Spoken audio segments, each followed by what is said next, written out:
The problem is that the supplements available today are appallingly badly designed.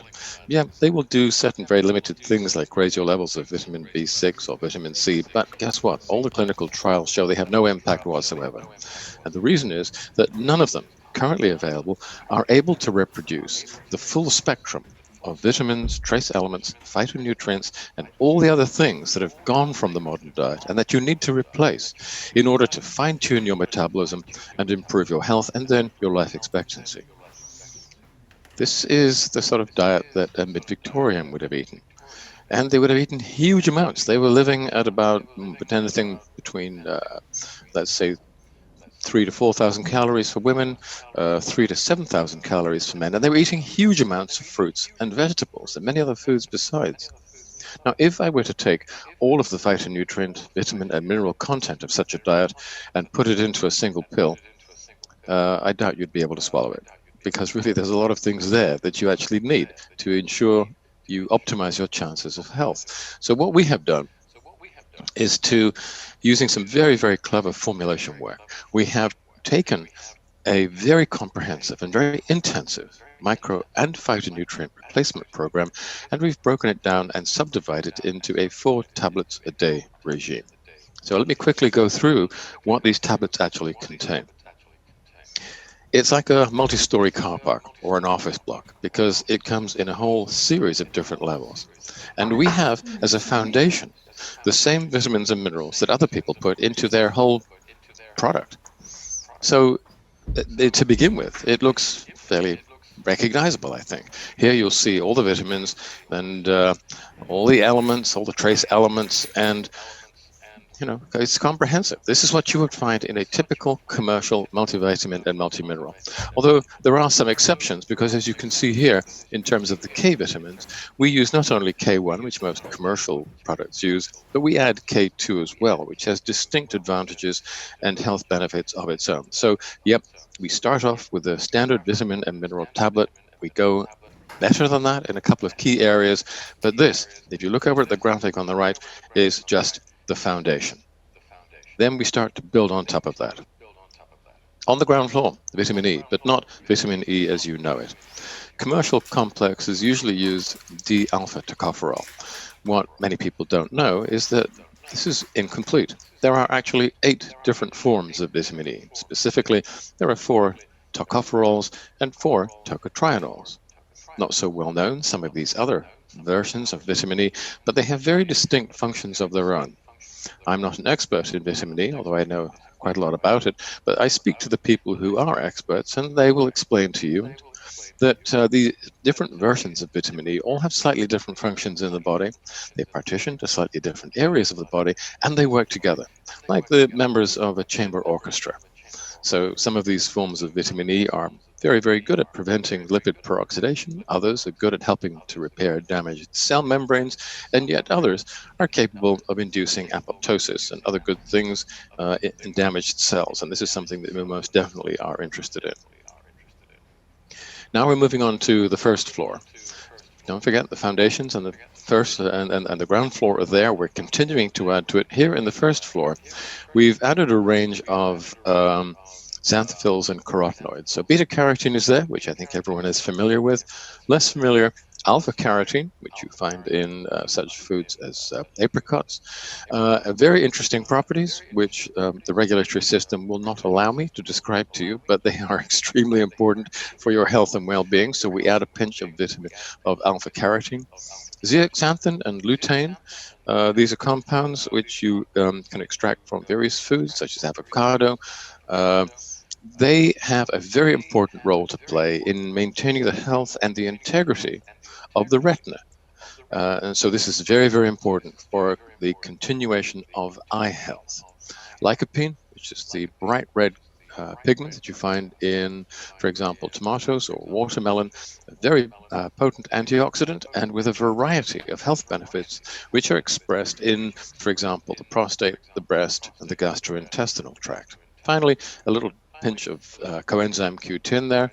Not a huge amount, because if you are replete, if you have all the vitamins, trace elements, and all the other micro and phytonutrients that you need to achieve metabolic optimization, you actually become very good at making your own Q10. We've added a little bit here for completion's sake and because we know that people like Q10. Moving on up to the second floor, and now we're starting to look at a range of polyphenols. Now, polyphenols are, in some ways, the red-headed stepchildren of micronutrients or phytonutrients. A lot of people are not very familiar with them, but these are some of the most important health-promoting compounds that you will find in plant foods, in fruits, and in vegetables. The top three here, the curcuminoids, dimethoxycurcumin and bis-dimethoxycurcumin, these are all derived from turmeric. These are compounds which are extremely potent anti-inflammatory agents. And I'm sure you've heard many of the benefits of curcumin. We use a particular form of the turmeric extract, which is a very high bioavailability, and we're trying to spread the anti-inflammatory, antioxidant protection that these compounds bring with them to different compartments in the body. To that end, we add polyphenols from green tea, which have a whole string of health benefits of their own, florotannins, oleuropein, and hydroxytyrosol, and these last three, unlike the first four, are lipid soluble, which means, again, they go into different parts of the body, have different but equally vitally important protective functions. The florotannins are derived from marine algae, specifically, from seaweeds. They are a very hot topic at the moment with a whole host of health benefits, which again I can't detail, but you can find out for yourselves if you go to the medical databases. Oleuropein and hydroxytyrosol are derived from olive, and they actually do have some functionalities which I can discuss because we have EFSA health claims. So the olive polyphenols are extremely good at protecting LDL cholesterol from oxidation, and in that respect are believed to be extremely cardioprotective and a key element in the so-called Mediterranean protective diet. But they do more than that. But again, I have to be discreet over what I can and cannot say. Then we move on to the third floor. Now, continuing to build this supplement, I'm going to show you how complex and how how definitive it has become in terms of supplementation. We add 200 milligrams of 1316 beta-glucans, specifically those which are known as Wellmune. This is an intensively researched compound with over $300 million worth of research behind it, probably closer to $400 million by now. And this is the most potent immunoregulatory compound, immunomodulatory compound that has ever been described. It's extremely effective at improving the functionality of the innate immune system. And as your innate immune system becomes better able to deal with bacteria and viruses, raising your threshold or resistance to infection, it has knock-on effects on the adaptive immune system, which tend to reduce allergy. So this is a very interesting molecule there, derived, by the way, from Saccharomyces cerevisiae, which is brewer's yeast. And then moving on down to broccoli extract, this is a form of thiocyanate at a very, very small dose. Another word for this is rhodonide, and people find the idea of cyanic or cyanogenic groups a little bit alarming. They think of cyanide, they think of poison, but of course in high doses, the cyanogenic compounds are indeed poisonous, but in low doses, you actually need them. Cyanocobalamin may be familiar to some of you. There is a cyanogenic group there, and that's really important. But it's important for another reason. This is a key substrate for the enzyme lactoperoxidase, which is perhaps the most important soluble component or humoral component of the innate immune system.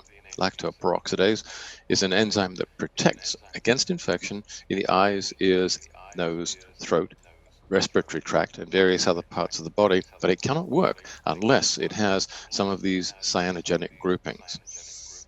Our intake of these compounds is historically very, very low, which is one reason why our immune systems are probably not as capable of resisting infection as those of our parents, grandparents, and great-grandparents. What we are doing, we're putting these elements back into the diet and restoring adequate innate immune function. On the fourth floor, and we're very actively doing the developmental work on this right now, and in the next generation of XTend, this will be there. This is an extract of various seaweeds, such as Escophyllum nodosum. These are edible seaweeds. And these seaweeds contain Teflon-like compounds, biological non-stick compounds, and they're designed to prevent the fouling of the seaweeds. But from our point of view, when we ingest these compounds, they act as barrier compounds. In other words, they prevent bacteria from adhering to the roots of the teeth, and they have been shown to dramatically improve periodontal health. The fifth floor, well, we're looking at other actives already. We have a strong developmental pipeline. There's a whole host of other candidate compounds that we are currently reviewing with a view to include them in subsequent generations of XTend. It will go on developing like software as the science itself develops. So what would be the impact on your health and life expectancy of taking such an advanced, comprehensive, and intensive nutritional supplement? The answer is I can't tell you, because in order to actually test this, I'd have to take a few hundred of you, ideally a few thousand, give you XTend, and measure you and follow your progress for the next 30, 40, or 50 years.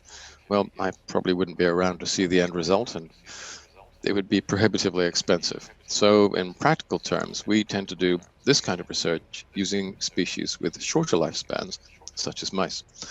This was a rather nice study that was published in June 2016, done at McMaster University in Ontario, in Canada. Mice were given very broad spectrum supplements, a little bit like the one that we are dealing with here in XTend. I think it was a little more specialized in some areas. I think we're actually more sophisticated in some areas, but we're not too far off. And the impact on the mice that received these broad spectrum supplements, their life span increased by 11%. If you can translate that into human terms, it's about the equivalent of 8 more years of life in human terms. More interestingly, perhaps, the mice that were supplemented were smarter. They learned twice as fast as the controls who did not receive the supplement. And interestingly enough, as these mice aged, there was no deterioration of mental or cognitive function with age whatsoever. And in a subgroup of mice who were slightly genetically compromised, they who were given the supplement increased their life expectancy by more than a quarter. And in human terms, that would be the equivalent of an additional 20 years of life. This is all speculative, and I can't promise